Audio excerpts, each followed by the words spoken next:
Alright guys, so I'm kind of in the mood to do some modern reviews for my favorite Total War games, and I planned on doing them individually, but to be honest, what would be even more interesting and fun is to do a sort of retrospective on why Medieval 2, Attila, and Shogun 2 are simply the best historical games the series has to offer. If you're a newcomer to the series and you're looking for an older title to pick up, if you play Warhammer and don't know where to start, or if you're simply looking for a new strategy game and you saw the thumbnail and thought, hey, this looks pretty cool, and don't know what Total War is at all, this is the video for you. And to be clear, I'm not going to be just singing their praises for the next 15 minutes. I'm basically going to tell you why each of these games, for me personally, have great reasons to get into historical Total War and are all just great fun to play. So let's start with Medieval 2. If you can put the dated graphics aside, which is really its only handicap, Medieval 2 has a lot to offer. Compared to Shogun 2 and Attila, it's definitely got the most content with hundreds of fantastic mods that are relatively easy to download and install, plus it's got some of the best expansion campaigns in the series with the Americas, the Britannic campaign, the Teutonic pagan stomping, and of course glorious crusading. And there's tons of reasons why longtime fans of Total War would like to see a Medieval 3 be made, and this right here is it. It also just oozes with character, whether it's the unique chapter houses you can build to get new knights and crusaders, the hilarious cutscenes for agent actions, assassinations, espionage that never gets old, or the famous general speeches at the start of each battle, giving it all an air of weight and immersion. Medieval 2 didn't do its best to be a super accurate medieval game, but it did succeed in being a replayable one because you had lots of different cultures, religions, factions, campaign maps. There are various degrees of challenge, moments of meaningful decision making, and seriously punishing situations that, okay, yeah, at times can get pretty frustrating, but overall is just really great fun. One of my personal favorite things about the game, and really it's a shame that no other game in the series did it again in some way, is to discover through technological innovation a new conquerable land, a discoverable land with the Americas on the main campaign map. Sure, this game might look a bit primitive compared to modern standards, but give me one comparable example in the rest of the series that does this. You can't, because it doesn't exist, and Medieval 2 has so much of this. Upgrading unit armor that actually changes their visuals in battles, makes you actually feel invested in these units, court mechanics that may be a bit dumbed down compared to Medieval 1, but at least with princesses, characters like priests, cardinals, and popes, there's still some interesting engagement in that department as well. Plus, as I said, tech progression actually made a huge difference in your playthrough. This is a game where you go from using crossbows and trebuchets 1 minute to gunpowder and big cannons the next, like all quite fluidly and dynamically, and no other game, barring maybe Empire and Shogun 2, has really come quite close to doing the same. Now, full disclosure, of course, aside from the dated graphics, Medieval 2 does suffer from pathfinding issues in battles, from general unit responsiveness, wonky AI decision making, maybe not as bad as Empire, but still, and to a lesser degree this is true on the campaign side as well. And it does really have the single worst camera controls ever. Thankfully though, there is a mod to fix that, so it's not the end of the world. Basically, it's not perfect by any measure, but if you're looking to make an entry into historical Total War gaming, you should go as early as possible. It'll make you enjoy the later games even more, and Medieval 2 is definitely a great place to start.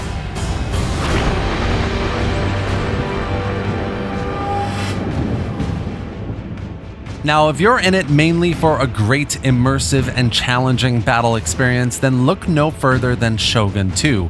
Excellent melee and ranged combat, gritty and extremely punishing terrain and tech mechanics, the best expansion campaign in the series by far, and at the same time the single best gunpowder battle experience you can have in the series as well, with Fall of the Samurai. It's really got it all. Flavor, character, detail, immersion, difficulty. Seriously, every time I give Shogun 2 and FOTS a whirl, I end up appreciating it so much for what it did in its time and what it can still do today. As with Medieval 2, it's all about the details here as well, whether it's the engaging diplomacy options, the detailed trading systems, the characters, the beautifully done and comedic cutscenes. It's got all of that and more. Compared to later games like Three Kingdoms, for example, you will be disappointed, but if you're doing all of this for the first time, Shogun 2 is really great. Plus, compared to other Total War games in general, it's got two things specifically that I think are amazing. Naval warfare done right, like really good naval combat that keeps you on your toes, that's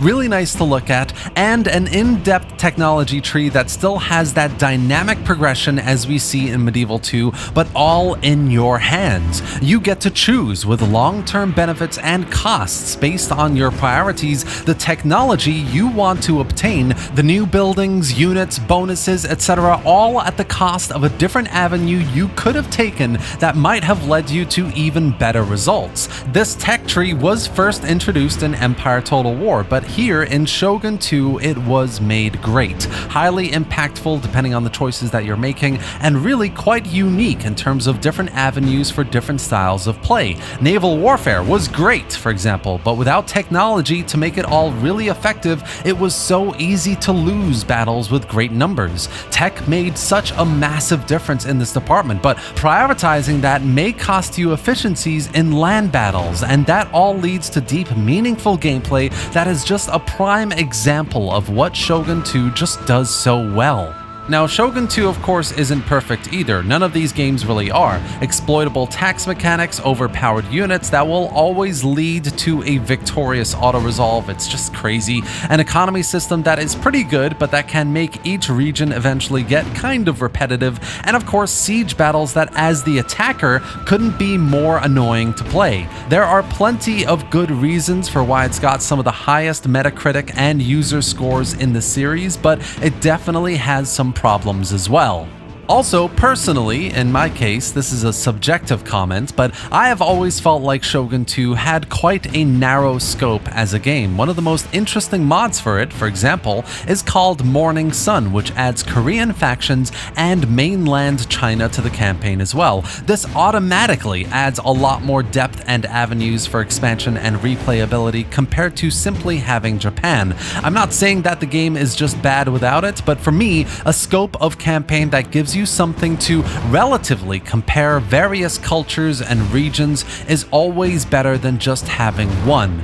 Either way, it's a great historical game, especially with Follow the Samurai. Overall, a really great place to start your journey into the series.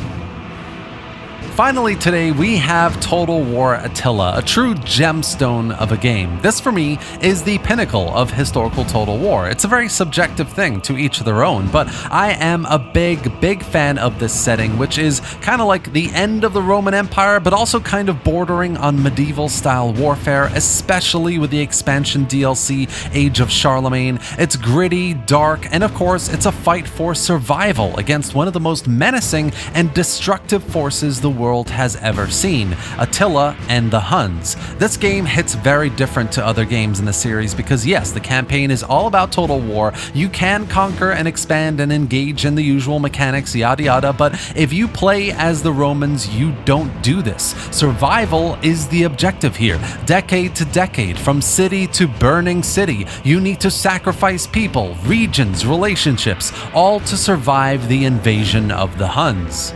The closest comparison and the more popular game, of course, is Rome 2, and while it may have an edge from a content point of view with multiple DLC campaigns and thousands of mods still being worked on, Attila is definitely superior when it comes to campaign gameplay. And the way I like to think about this is Attila is essentially everything Rome 2 should have been. There are new campaign mechanics such as war wariness, sanitation, fertility, or the city raising. It fixes a lot of the issues that Rome 2 had. There's a noticeable upgrade in visual quality both in the campaign and in the battles with things like siege escalation and much better looking unit visuals, unit cards, etc. compared to Rome 2, and it's also got better battles. Attila has a better morale and fatigue system, general and unit abilities, and for me, best of all, the soldiers themselves just look plain better and more realistic, especially compared to Rome 2 where faces can look cartoony and expressions a bit over the top, or where armor meshes and textures or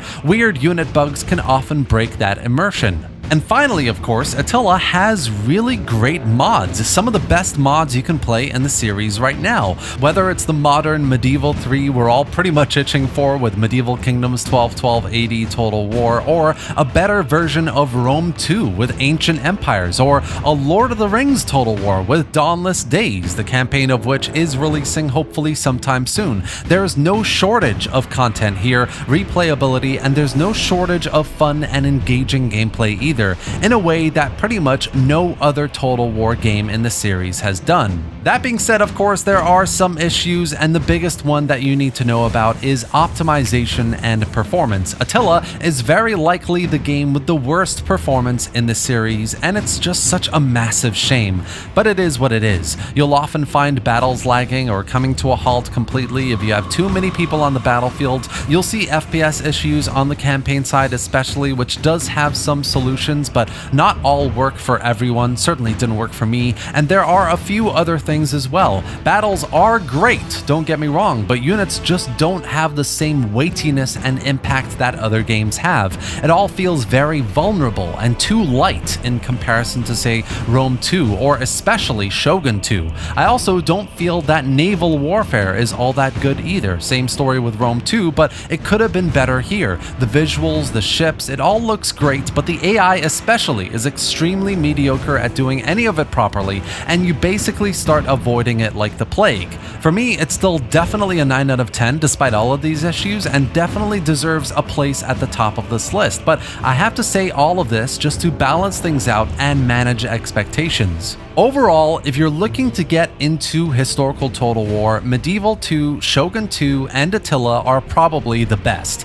Rome is a little bit too dated, Empire has the single worst AI in the series, Napoleon is a one-campaign game, really, and Thrones shoots itself in the foot in more ways than one, namely replayability. These three, Med 2, Shogun 2, and Attila, all have issues as well, as I've laid out in this video, but the majority of what they do is great. It's challenging and fun. There's content here for days and engaging gameplay with meaningful, deep design. Personally, these are the games I always go back to, which is why I think they are great games to get into the series, or at least the historical side of the series, for the first time. By the way, if you're thinking about purchasing one of these games or their DLCs, consider using my Instant Gaming affiliate link in the description below to get a nice hefty discount of up to 88% off your purchase, and to support the channel in the process as well. It's really a win-win. And that's it for today, guys. I really hope you enjoyed this video and found it informative. If you did, give it a like and let me know what you think about these games and the best of the historical games that Total War has to offer. Subscribe for more just like this, and thanks for watching, guys. I'll see you next time.